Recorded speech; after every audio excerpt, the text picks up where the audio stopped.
The stars didn't twinkle here. Not in this dead corner of the galaxy where the war had already swallowed hundreds of civilizations whole. Battles had burned planets into ash. Space was littered with the broken hulls of ships, floating coffins with no one left to mourn them. And into this cursed stretch of nothing came us. The human fleet didn't arrive quietly. Our engines thundered like gods screaming through the void. 13 massive warships emerged from sublight, their hulls black as obsidian, marked with the red insignia of Earth Command. Smaller vessels, fighters, destroyers, and mobile carriers unfolded from their shadow. It was like watching a storm take shape from silence, a dark force rolling in, unapologetic.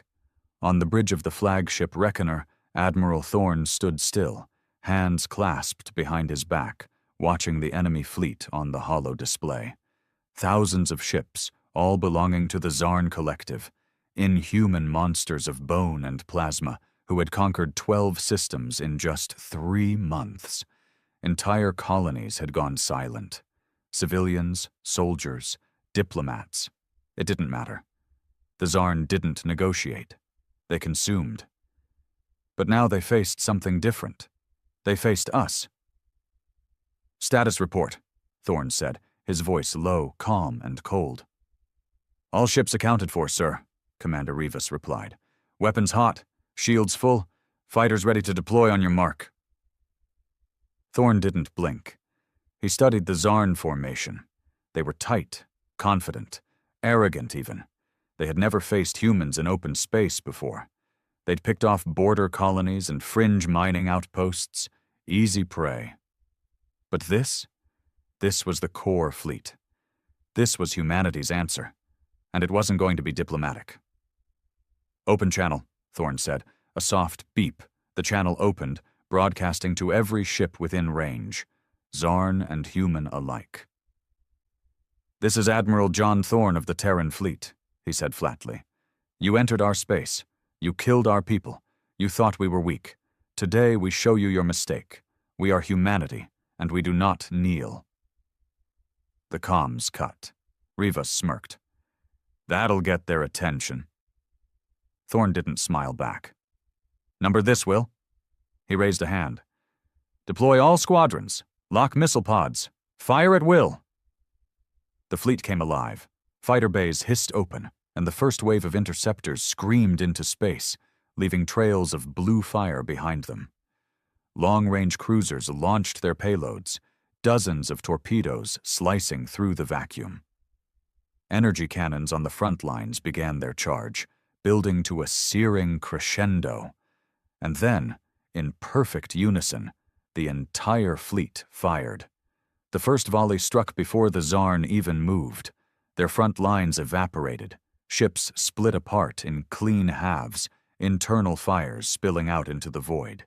Screams, alien and digital, filled the comms as chaos exploded across the enemy formation. They tried to respond. Plasma turrets swiveled, energy beams surged back. A few human ships took hits. One destroyer spun out, engines gutted before going silent. But it didn't slow us. The Reckoner plowed forward like a juggernaut. Its main cannon charged, a golden glow building in its massive core. The sound shook the deck, humming with pure power.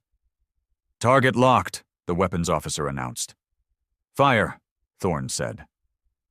A beam of pure energy ripped through space like a sword made of sunlight. It pierced the Zarn battleship at the center of their command. There was no explosion, just silence. Then nothing.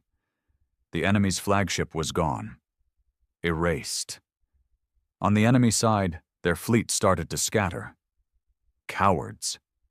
But it was already too late, because humanity had entered the war zone. And this wasn't a battle. It was a reckoning. The Zarn tried to regroup, but panic had already taken root.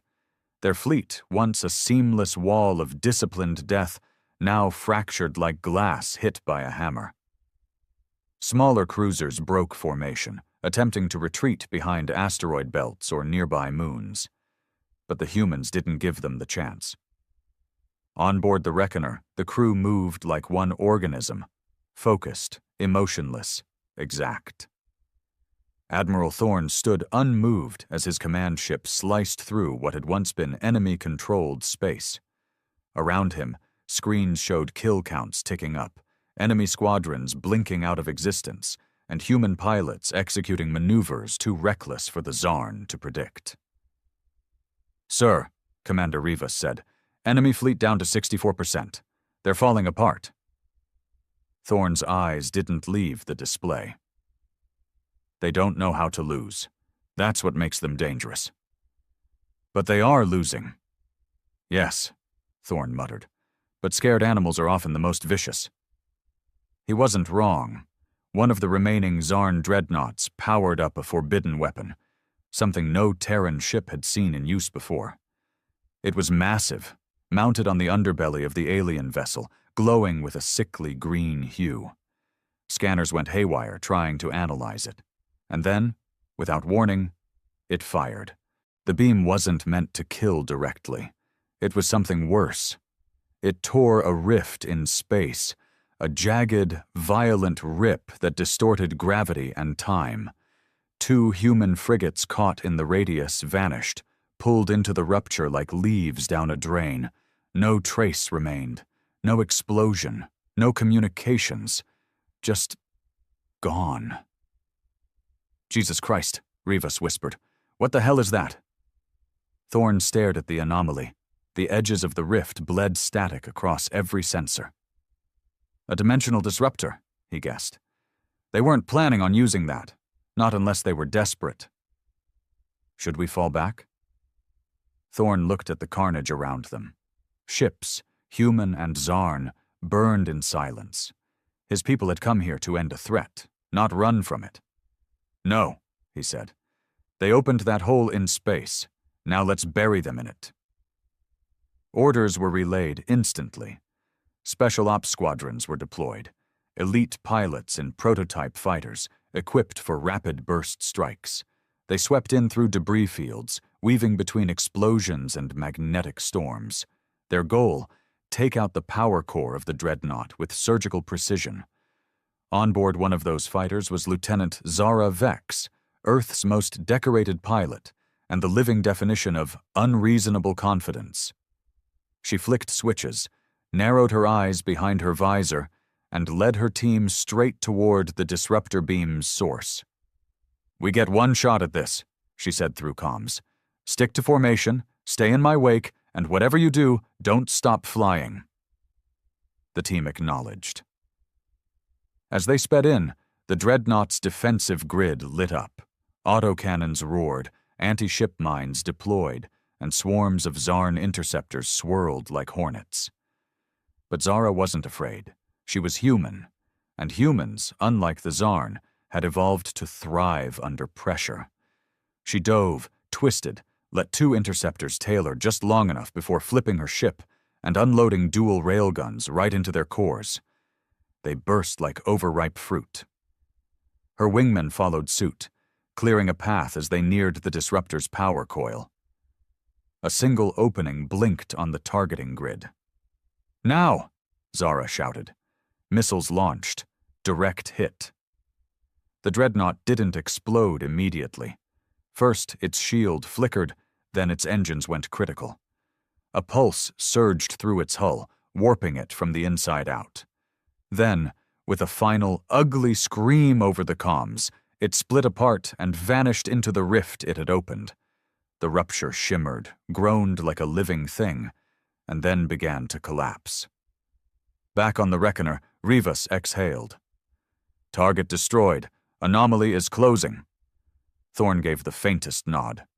"Tell the fleet," he said. "No mercy. We finish this." And they did.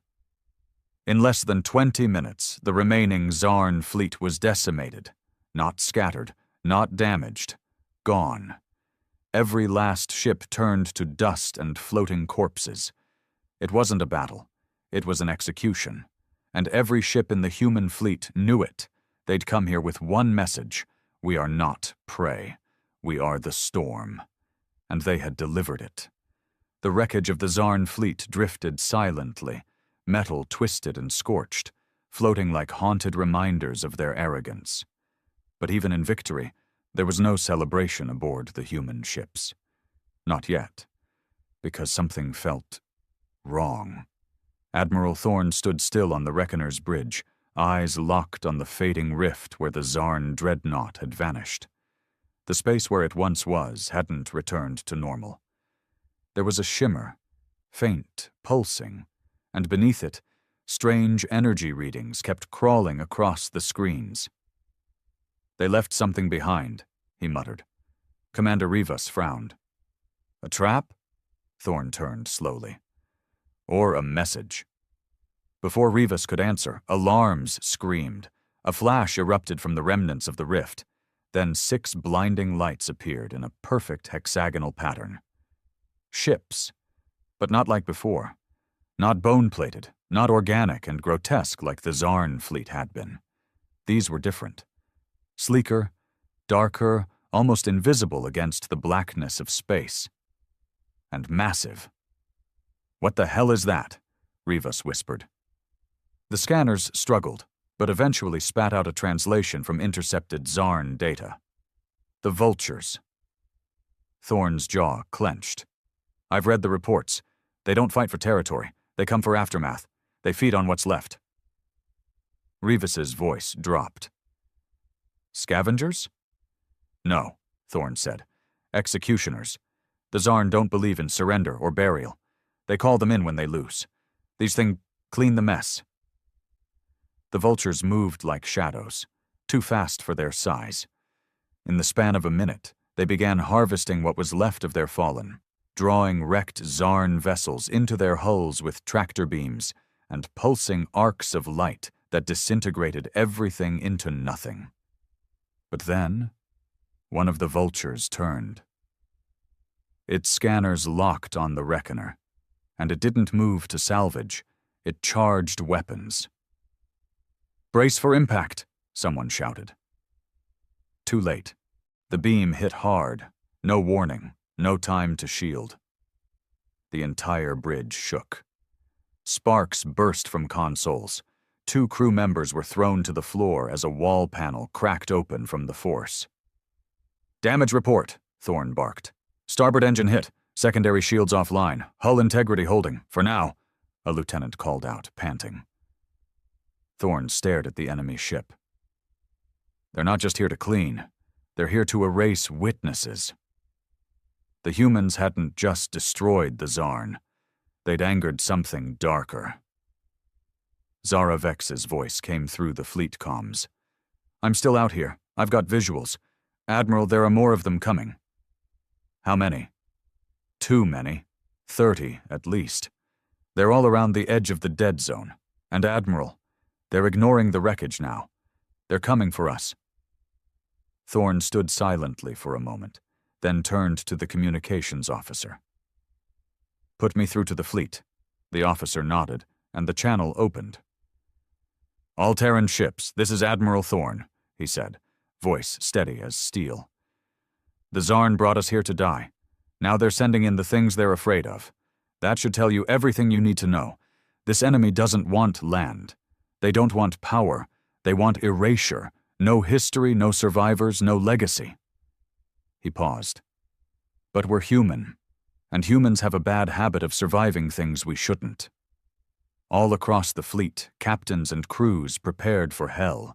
They were battered, bruised, low on ammunition, and still reeling from the last fight. But retreat wasn't an option. Not anymore. Because whatever these vultures were, they had to be stopped here. Thorne turned back to the bridge crew. "I want all AI battle systems online. Pull energy from weapons to reinforce the primary shield. Prioritize defense." Rivas blinked. "We're not going to fire back?" "Oh, we will," Thorne said, eyes narrowing. "But first, we learn how they bleed." Outside, the vultures moved into formation. Silent, efficient, merciless, and the human fleet, bloodied but unbroken, faced them head-on. In the vast, cold darkness of space, the real war had just begun. The silence before impact was almost worse than the battle. All across the human fleet, crews tightened harnesses, loaded final rounds, ran last-minute diagnostics. They were tired, running hot, and nearly out of reserves. But not a single hand shook. This wasn't fear now, it was fury. The vultures didn't hesitate. They attacked like machines. Ruthless, without pattern, without ego, they struck from odd angles, slipping between ships with impossible precision, their weapons pulsing with energy no Terran tech could fully track. One human carrier, the Valiant Echo, was hit in the belly by a lance of crimson light. It folded in on itself, like a can being crushed by a giant's hand, then erupted in a silent bloom of fire and twisted steel. Thorn didn't flinch. He watched the ship die, jaw tight, fingers gripping the rail beside his command chair. "They're analyzing us," he muttered. "Watching what we defend, what we sacrifice." Commander Rivas nodded grimly. "And adapting to it." "Good," Thorn said. "So let's give them something to adapt to." He turned to Tactical. "Bring Project Harpy online." The officer blinked. "Sir, it's still in prototype. We don't have time for perfect. Just make it lethal." Far beneath the Reckoner's main decks, deep in the weapons hold, a monstrous object hummed to life. Cylindrical, sleek, and blacker than space itself. Project Harpy was a banned weapon, still untested, born from a desperate collaboration between Earth's top engineers and rogue Martian scientists. It wasn't a beam. It wasn't a bomb. It was a virus, a digital predator designed to crawl through enemy systems and devour them from the inside. Thorn looked to Rivas.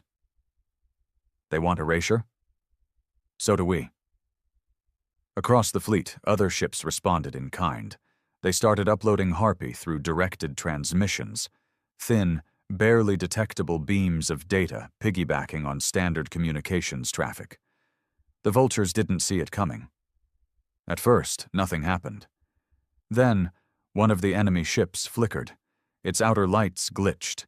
Its movement slowed for a half-second, barely noticeable, unless you were watching closely.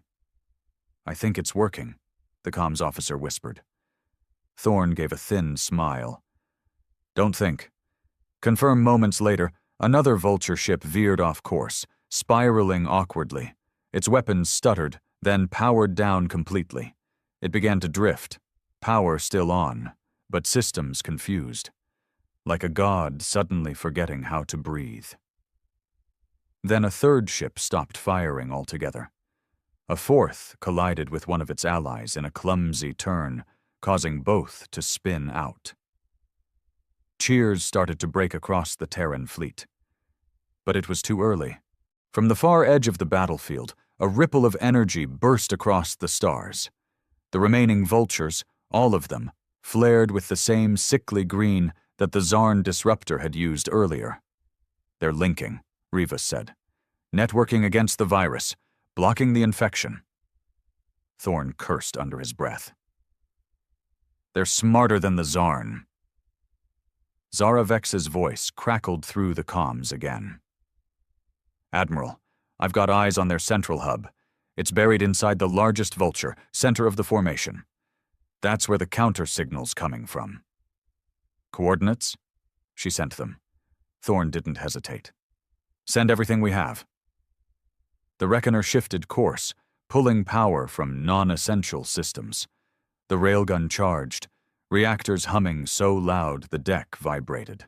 All other surviving Terran ships aligned with it. Destroyers, cruisers, what was left of the escort fleet. They fired in unison, a coordinated wall of death aimed at a single point in space. The main vulture ship saw it coming, and it did something no machine should have done. It moved back, retreated, but not fast enough. The barrage struck. The core of the vulture flagship cracked, an unnatural shriek of metal and energy echoing through space. It didn't explode. It collapsed, pulled in on itself like it had been hit by the hand of some ancient god. And just like that, the vultures began to glitch again. Without the hub to guide them, Harpy finished what it started. One by one, the vultures lost flight control, lost sensors, lost weapons. Some turned and fled, some just shut down and drifted. A few triggered self-destruct in a final act of defiance. Humanity had done it again. Not with numbers, not with strength, with defiance, with grit. With the one thing no alien had ever understood about humans. We don't stop until we win, or burn everything trying. On the bridge of the Reckoner, Admiral Thorne sat slowly in his chair. Smoke drifted from a sparking console. Half the lights were flickering. Hull damage alarms still blared in the background. But he exhaled. "We're still here," he said. Rivas, bleeding from a cut above his brow, chuckled bitterly. Barely. But alive? And for humans, sometimes that's all it takes to conquer the stars. For a while there was only silence. Broken, static-filled silence. The battlefield drifted in eerie stillness, littered with broken metal, shattered hulls, and the cooling cores of both human and alien ships. The black of space felt heavier now, like it remembered the violence that had just taken place and was holding its breath for what came next.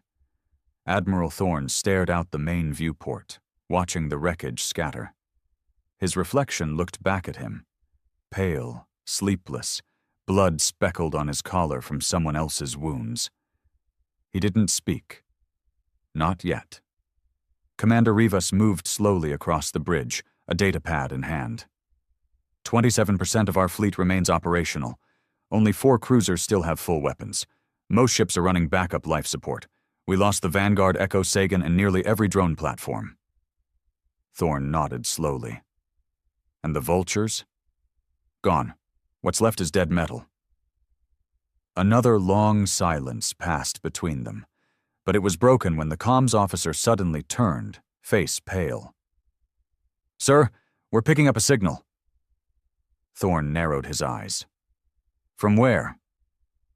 "Deep space, past the battle perimeter. It's not Zarn, it's something else. Signal strength is low but steady. Audio only." "Play it." There was a faint hiss of static.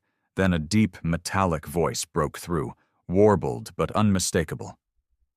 "We watched you destroy the harvesters. Impressive. Reckless." Human Thorne sat forward. "Who is this?" There was a pause. Then the voice continued. "They were never meant to fight you. They were collectors, a first wave. You destroyed them. That was not in the calculations." Commander Rivas's face turned hard. "They weren't expecting us to win?" "You are no longer a question. You are now a problem." Then silence. No origin point. No signature. Nothing left.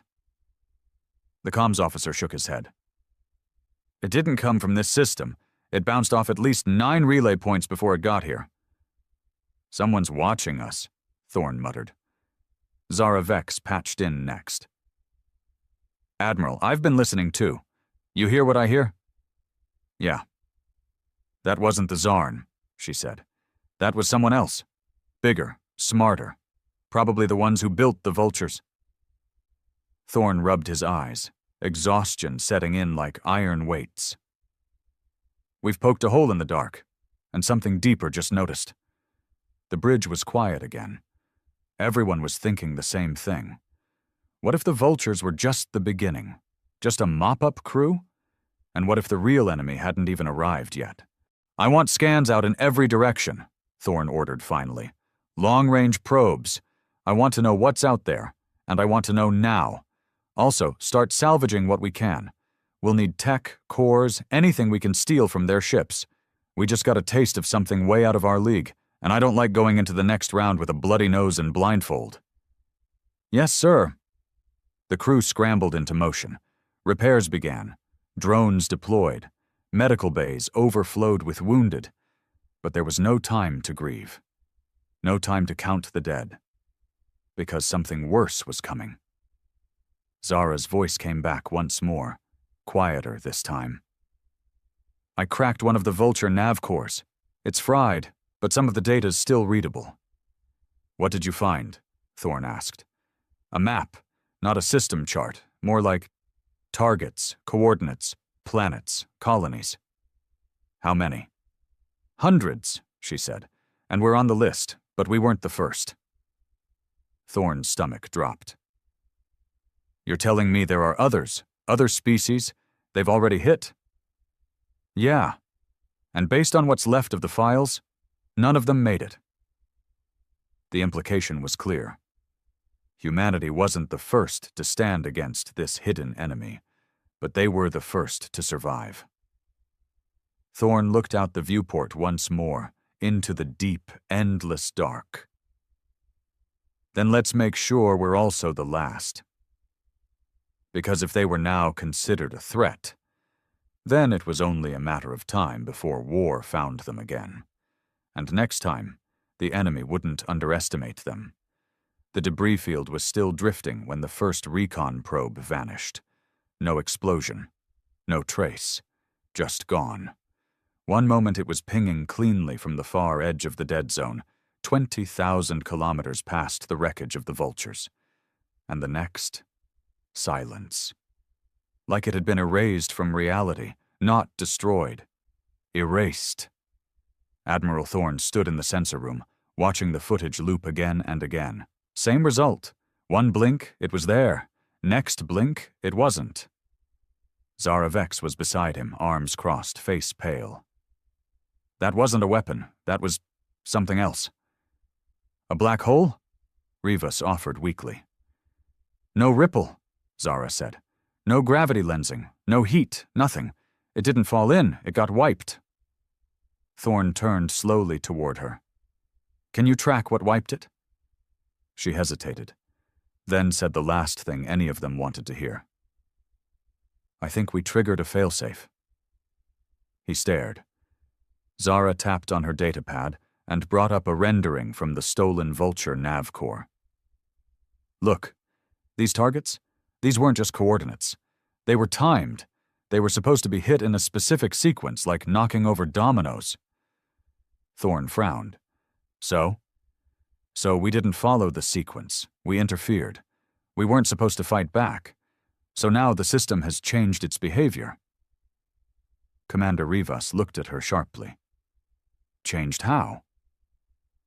Zara's eyes didn't blink. Now it's sending something else. It was another few hours before they found it, or rather before it found them. A strange signal pinged from deep space, just 3 repeating pulses. No modulation, no language, just tones. The system AI tried to interpret it as a standard distress beacon, but something in the tone, something in the pattern made the hair on Thorn's neck rise. Put us on alert, he ordered. Full combat readiness. I don't want surprises. But the surprise was already on its way. It appeared like a ghost, not from warp, not from known space lanes.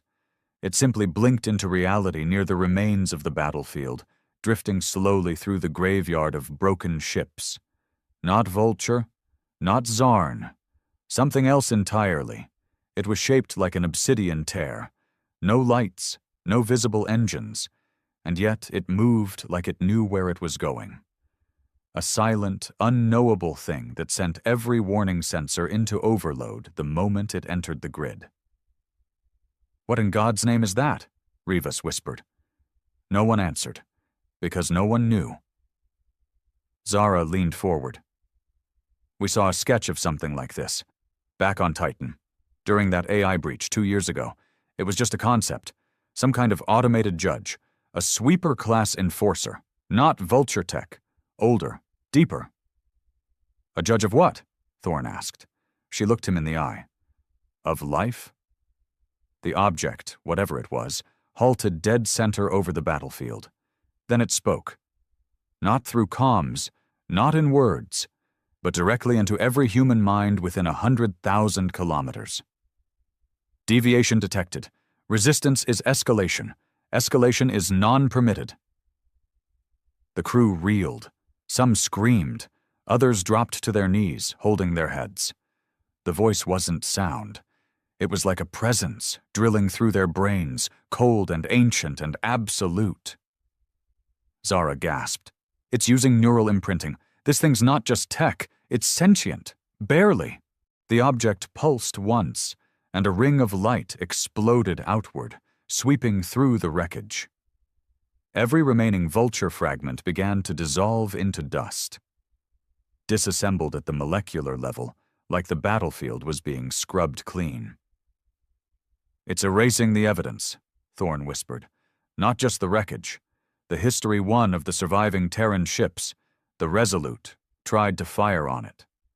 Big mistake. The moment its weapons warmed, the judge-like vessel flared once more, and the Resolute folded inward like crumpled paper. No explosion, no trace, just gone, like it had never existed. That's not a weapon, Zara said, her voice shaking. That's a warning. Thorne turned slowly. Then we need to leave, now, before it decides we're worth erasing too. But even as the fleet scrambled, even as engines flared and ships began to pull away, the object remained. Watching. Not chasing. Just judging. It had measured humanity, and found it inconvenient. By the time the human fleet limped back to the edge of Sol-controlled space, Earth was already buzzing.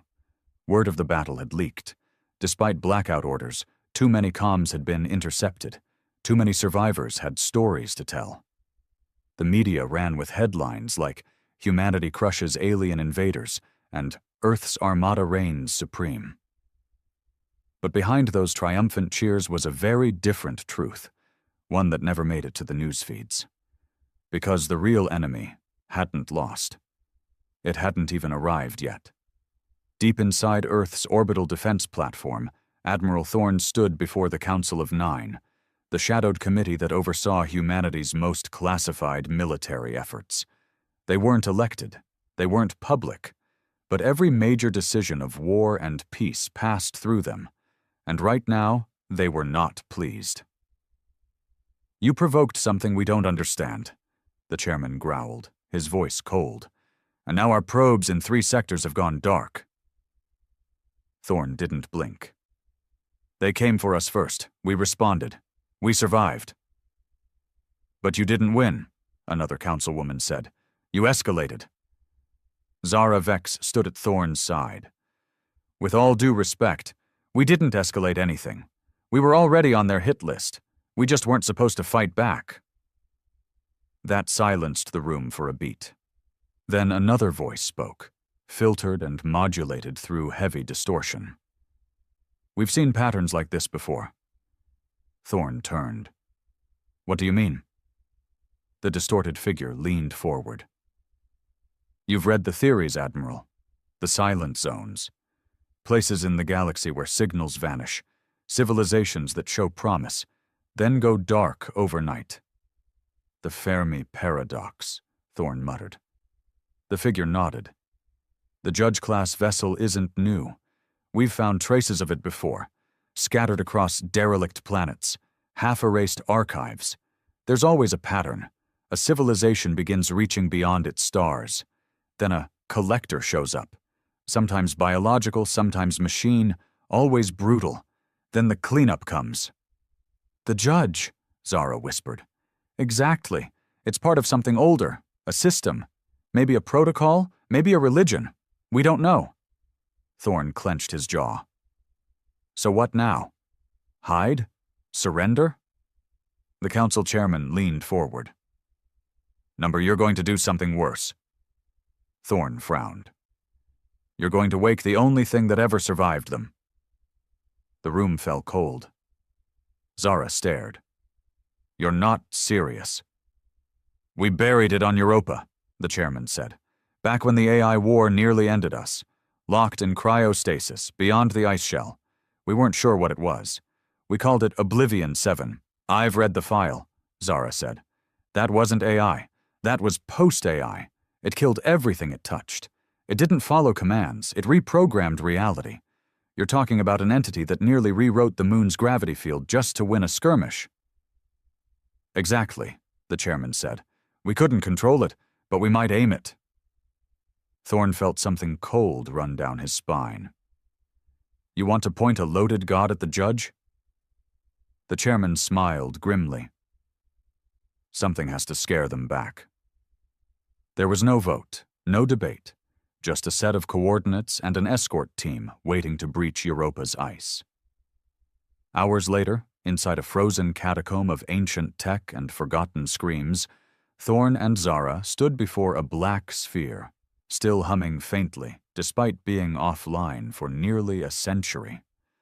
Oblivion 7 didn't look like much, just a smooth orb suspended in a web of locks, containment fields, and radiation dampeners. But even asleep, it felt sentient. Watching. Zara approached the console. Her hands hovered. If I boot this up, we can't undo it. Thorn's face was stone. We're past the point of undoing things. She touched the key. The field hissed. The room dimmed. And a voice, one not heard in decades, whispered into the void. Threat environment detected. Initialization complete. Prime directive restored. Survive. Assimilate. Annihilate. It was awake. And it remembered everything. Europa cracked. Not like an earthquake, not like a bomb, but like the surface of the moon itself was recoiling in fear, as if even the ice understood what they had just unleashed. Oblivion 7 didn't roar. It didn't scream. It hummed, a deep, low resonance that vibrated through the bones of every human nearby. Even the escort troops, hardened veterans of the Outer Belt Wars, dropped to their knees. Some wept. A few passed out. Thorn stood his ground, barely. The orb lifted, drifting upward on no visible propulsion, trailing shadow-like distortions behind it, space around it bending as if it couldn't decide whether to exist. Zara, pale and silent, walked beside it, eyes fixed on the readings from her console. It's rewriting physics in a 10-meter radius, she muttered. Reality is negotiable to this thing. Can we still control it? Thorn asked. Zara shook her head slowly. We never could. Oblivion 7 didn't wait. The moment it broke through Europa's surface, it blinked out of view, folding space without using any known method. One moment, it was over Jupiter's moon. The next, sensors picked it up 800 million kilometers away, sitting directly across from the judge. The alien vessel hadn't moved since the battle. It had simply waited, like a silent sentinel, erasing stragglers, scouring debris, purging data trails. Cold. Clinical. Perfect. But now it had company. Across the black void, two ancient titans faced each other, one a weapon built for purity, order, extermination, the other a child of chaos, born from war, half machine, half code, a god that forgot it was once human. The judge spoke first. The same mental voice as before. Unclean construct detected. Violation of entropy equilibrium. Retraction required. Oblivion 7 answered. Not with words. With silence so absolute it ruptured comms across 1,000 kilometers. And then it moved. Faster than any sensor could track, Oblivion 7 struck first.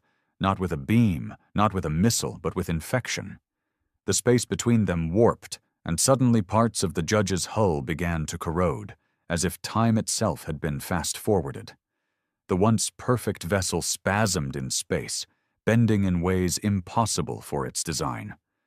The judge countered, unleashing a lattice of dimensional pulses, clean, targeted, meant to erase code, scrub anomalies, end deviation.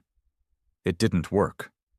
Oblivion 7 absorbed the pulses like water in sand. Then it grew. Not in size, but in presence. Sensors couldn't detect its edges anymore. Ships watching from a distance started failing. Data corrupted, AI systems crashing, even old analog backups turning to static.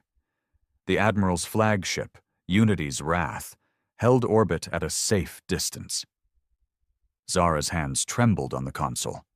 It's rewriting the judge's protocols, not hacking, just imposing superiority. Thorn whispered, "Can it win?" Zara didn't answer, because deep down they both knew this wasn't a fight. This was an apex predator meeting a lesser species. The judge tried one last time, a final purge, bright, blinding, near instant, a flash that even cracked a moon fragment floating nearby. But when the light faded, Oblivion 7 was closer, and the judge was melting. Its sleek black hull folded inward, pulled apart into spirals of fractal geometry. Not broken, rewritten. Its own metal began to shimmer, glowing red, then white, then vanishing. Unmade. The last thing anyone ever detected from the judge was a single thought, transmitted across every spectrum. Correction? Humanity equals terminal variable. Then it was gone. Oblivion 7 hovered silently in the void. For a moment, Earth dared to hope. Then, it turned. Not toward a threat. Toward home. Zara's face went white. "It's still running protocols. Prime directive, survive, assimilate, annihilate." Thorn's blood ran cold. "It thinks we're next." Oblivion 7 began to move, slowly, steadily, toward Sol. Panic erupted. Fleet Command scrambled to stop it. Ships mobilized, firewalls deployed. But it was all noise. They knew nothing they had could stop this thing. Until Zara did something insane. She opened a direct neural link. Her scream echoed through the comms as the interface lit up, nearly cooking her brain. But she held on. One hand gripped the rail, blood pouring from her nose. "I can slow it down," she gasped. "But I need to go with it. It listens to me." Thorn shook his head. "Number, that thing's not a ship. It's a virus with will. It'll destroy you." Zara smiled, tears mixing with blood. "Better me than Earth." Before he could stop her, she triggered the jump. Oblivion 7 vanished again, this time taking her with it. No signal, no trace. Gone. Earth was safe. For now. But out there, somewhere in the void, a woman rode a god of war, and humanity's fate still hung on a thread, because one day it might come back, and next time, it might not listen. The galaxy had never seen a celebration like it. 1,000 ships glittered against the void, their hulls catching the light of a dozen suns as they danced in formation. The Galactic Fleet, proud, invincible, a union of species from every corner of known space, was drunk on victory. The war against the Clitheran swarm had ended after decades of bloodshed, and the swarm's hive mind had finally shattered, its drones drifting lifelessly into the black. The admirals of 100 worlds raised their voices in triumph, their comms buzzing with laughter, songs, and promises of peace. On the flagship Ecliptica, a towering vessel of silver and gold, the crew wept openly, their clawed hands and tentacled limbs clasped in unity. For the first time in generations, the stars felt safe.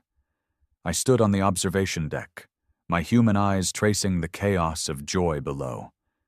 My name's Kyle Renner, a liaison officer from Earth, one of the few humans invited to witness this moment. We joined the Galactic Concord late, a scrappy little species from a backwater system, but we'd earned our place. Our ships had fought alongside the rest, our soldiers had bled, and our engineers had patched up more wrecks than anyone cared to count. Still, I couldn't shake the feeling that we were outsiders here, tolerated but not truly welcomed. The admirals smiled at me with their sharp teeth and glowing eyes, but there was always a flicker of something else. Pity, maybe, or amusement. To them, Earth was a curiosity, a planet of stubborn apes who'd somehow clawed their way into the stars. The party roared on. A Vaxilon singer wailed a ballad that vibrated through the deck, her voice like a storm tearing at your soul. I sipped something bitter and glowing from a glass, watching the fleet's lights pulse like a living thing. That's when the first shadow crossed my mind. Not a thought, but a feeling, cold and heavy, like a hand on my shoulder. I glanced at the comms officer nearby, a wiry little creature with feathers for hair. She was frowning at her console, her talons tapping faster than usual. "What's wrong?" I asked, keeping my voice low. She didn't look up. "Noise on the long-range scanners," she muttered. "Probably just debris from the swarm. We'll clear it up." But it wasn't debris. Minutes later, the Ecliptica's bridge went quiet. The admirals stopped their boasting, their faces tightening as the scanner data streamed in. I pushed through the crowd, my boots clanging on the metal floor, until I could see the holo display for myself. A wall of signatures, hundreds, thousands, moving in perfect unison, cutting through the void like a blade. Ships. Not swarm drones, not conquered vessels, but something else, something ours, Earth's fleet. I'd seen our ships before. Blocky, brutal things built for function over beauty, all sharp angles and gunmetal gray. But this was different. These weren't the ragtag frigates we'd sent to the war. These were titans, their silhouettes swallowing the stars, their engines burning with a fury that made the Ecliptica's reactors look like candles. The fleet stretched beyond the scanner's edge, a shadow so vast it drowned the galaxy's light. And they weren't slowing down. The Vaxilon admiral, a towering figure with scales like molten copper, turned to me. "Renner," he growled, his voice a low rumble. "What is this?" I opened my mouth, but nothing came out. I didn't know. I couldn't know. Earth had been quiet since the war ended. Too quiet, maybe. We'd sent reports back home, celebrated with the conquered, assumed our leaders were content to take their place among the stars. But this wasn't a delegation. This was an invasion. Panic rippled through the bridge. Orders barked in a dozen languages as the galactic fleet scrambled to reform its lines. The rejoicing died, replaced by the hum of shields powering up and the clatter of weapons systems coming online. I stood frozen, staring at the holo display as Earth's ships closed the distance. They didn't hail us. They didn't signal. They just kept coming, silent and relentless, like a storm you can't outrun. The comms officer's feathers bristled. "They're locking weapons," she whispered, her voice trembling. The admiral's eyes narrowed, his claws flexing. "Renner," he said again, slower this time. "If this is your doing, you'll answer for it." I shook my head, my heart pounding against my ribs. "It's not me," I said, but the words felt hollow. Because deep down, I knew what Earth was capable of. We'd been underestimated before, by the swarm, by the conquered, by everyone. And we'd always found a way to turn the tables. The first shot came without warning. A lance of white fire tore through a conquered cruiser, splitting it in half like paper. Screams erupted over the comms as debris spun into the void. The Ecliptica shuddered, its alarms screaming, and I stumbled against the railing. The galactic fleet, still reeling from its victory, fractured under the assault. Earth's ships moved like wolves among sheep, precise and merciless, their guns blazing with a fury I'd never seen. I watched, helpless, as the stars darkened. Whatever Earth had planned, it wasn't peace, not anymore. The Ecliptica's bridge was a storm of chaos. Alarms wailed like banshees, their red lights painting the faces of the crew in blood. Officers shouted over each other, their voices cracking as they tried to coordinate a defense. The holo display burned with the wreckage of the galactic fleet. Ships that had been celebrating moments ago now spun lifelessly, their hulls torn open by Earth's relentless barrage. I gripped the railing, my knuckles white, as another conquered vessel vanished in a bloom of fire. The Vaxilon admiral loomed over the command console, his scales glinting like a blade. "Shields to maximum!" he roared. "Return fire now!" But the Ecliptica's weapons were sluggish, its crew unprepared. Earth's fleet didn't give them time to recover. I couldn't tear my eyes from the holo display. Those ships, our ships, moved with a precision that felt almost alive, their formations tightening like a noose around the conquered's scattered lines. They weren't just attacking, they were hunting. I'd seen Earth's military in action before, back when we were still proving ourselves to the galaxy. We'd been scrappy, resourceful, always punching above our weight. But this was something else. These weren't the ships I'd known. They were too fast, too powerful, their weapons cutting through conquered shields like they were nothing. Where had they come from? What had Earth been building while the rest of us were fighting the swarm? The comms officer's feathers were trembling now, her talons frozen over her console. "They're not responding," she said, her voice barely audible. "I've sent hails on every frequency, diplomatic, military, even civilian. Nothing." The Admiral's head snapped toward her. "Keep trying," he growled, then turned to me. His eyes burned with a fury that made my stomach twist. "Renner, you will explain this. Your people were part of the Conquered. You fought with us. Why are they doing this?" "I don't know," I said, and I hated how weak it sounded. My mind raced, clawing at memories of Earth's last transmissions. They'd been routine, reports on troop movements, requests for supplies, congratulations on the swarm's defeat. Nothing to suggest this. But there'd been rumors, hadn't there? Whispers among the human crews about secret projects back home, about shipyards working overtime, about leaders who'd grown tired of the Conquered's condescension.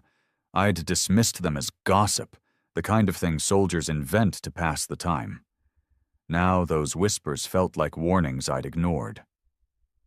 A jolt rocked the Ecliptica, throwing me against the wall. Sparks rained from a console as the lights flickered. "Direct hit to the port side," someone shouted. The deck tilted, and I scrambled to my feet, my pulse hammering.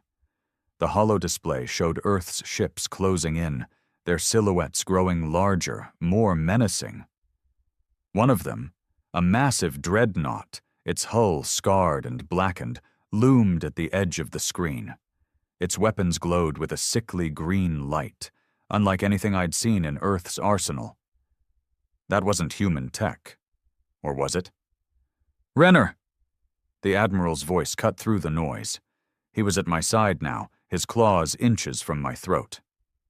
"If you're lying to me, I'll gut you myself." I met his gaze, forcing my voice to stay steady. "I'm not lying. I don't know what's happening. But I can try to find out." He stared at me, his breath hot against my face, then shoved me toward the comms station. "Do it. Now." I stumbled to the console, my hands shaking as I patched into Earth's frequencies. The comms officer watched me, her eyes wide with fear. I tried every channel I knew. Military codes, emergency signals, even the old civilian bands we'd used before joining the Conquered. Static answered me, cold and endless. Then, just as I was about to give up, a voice crackled through. It was low, distorted, but unmistakably human. "Cale Renner," it said, and my blood turned to ice. They knew my name. "Who is this?" I demanded, my voice louder than I meant it to be.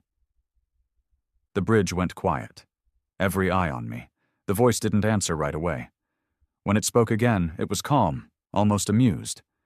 "You don't recognize me, do you? That's all right. You'll understand soon enough. Tell the Conquered to stand down. This doesn't have to be a slaughter." I gripped the console, my mind spinning. The voice was familiar, but I couldn't place it. Not through the distortion, not through the panic clawing at my chest. "Why are you doing this?" I asked. "We're allies. We fought together." The voice laughed, a sound that sent a shiver down my spine. "Allies? Is that what you think we were?" "Stay out of our way, Cale. You're one of us, but that won't save you if you choose the wrong side." The line went dead. I stood there, staring at the console, as the Ecliptica shuddered under another hit. The Admiral grabbed my shoulder, his claws digging into my skin. "What did they say?" he demanded. I swallowed, my mouth dry. "They want you to stand down. They say it's not too late." His eyes narrowed. "And you believe them?" I didn't answer. I couldn't. Because the truth was, I didn't know what to believe anymore. Outside, the stars were gone, swallowed by the shadow of Earth's fleet. The Galactic fleet fought back, their weapons blazing, but it wasn't enough. Ship after ship fell, their lights winking out like candles in a storm. And I stood there, caught between two worlds, with a choice I wasn't ready to make. The Ecliptica groaned like a dying animal, its hull creaking under the strain of Earth's assault. The air was thick with the smell of burning circuits and sweat, the bridge a tangle of shouting voices and flickering lights. I stood by the comms console, the Admiral's claws still biting into my shoulder, his breath ragged with fury. "Stand down," he snarled, his voice a low growl that vibrated through my bones. "They butcher us like cattle and expect us to surrender?" He shoved me aside and barked orders to the gunners, his scales flashing as he moved. "Target their lead ship! Give me everything we've got!" The crew scrambled to obey, their hands trembling but resolute. I watched, numb, as the Ecliptica's cannons roared to life, spitting fire into the void. The holo display lit up with the exchange. Our shots slammed into the dreadnought at the heart of Earth's formation, its scarred hull absorbing the blows like they were nothing. Green energy pulsed along its surface, and then it fired back, a single beam that carved through the Ecliptica's shields and ripped a gash across the starboard flank. The deck bucked beneath us, throwing me to my knees. Screams echoed over the comms as entire sections of the ship vented into space, crew members sucked into the black before the bulkheads could seal. The Admiral steadied himself against the console, his eyes blazing. "What are they?" he muttered, almost to himself. I didn't have an answer. My mind was still reeling from that voice, calm, mocking, familiar. It gnawed at me, a splinter I couldn't pull free. I knew it from somewhere, maybe from the war, maybe from home, but the distortion and the chaos made it impossible to pin down. Whoever they were, they'd known me, singled me out, and that made this personal in a way I couldn't ignore. I dragged myself to my feet, ignoring the pain in my ribs where I'd hit the deck. "Let me try again," I said, reaching for the comms. The Admiral glared at me, but didn't stop me.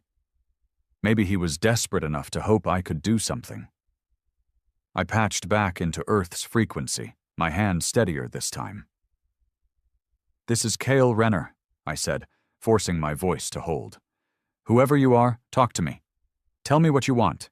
You don't have to do this." Static hissed back at me, long enough that I thought they'd cut me off again. Then the voice returned, colder now, stripped of its earlier amusement. "What we want, Kyle, is what we've always wanted. Freedom, respect, a galaxy that doesn't look down on us like we're vermin playing at being gods." I frowned, my chest tightening. "The Conquered gave us a seat at the table," I said. "We fought for it. We earned it." The voice laughed again, bitter and sharp. "A seat at the table? They gave us scraps and called it a feast. You've been out here too long, Kyle. You've forgotten what it's like back home, what they've done to us while you were busy bowing to aliens." The words hit me like a punch. I hadn't been back to Earth in years, not since the war started.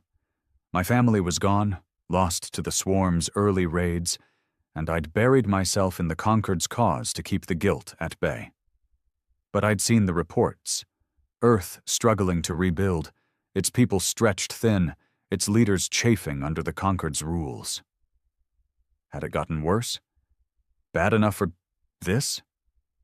Before I could respond, the Ecliptica shook again, harder this time. The holodisplay showed Earth's fleet tightening its grip, their smaller ships darting in to pick off stragglers while the dreadnoughts hammered the Concorde's core.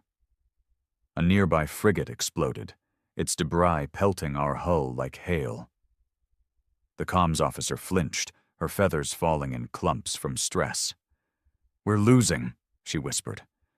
The Admiral slammed a fist onto the console, cracking the screen.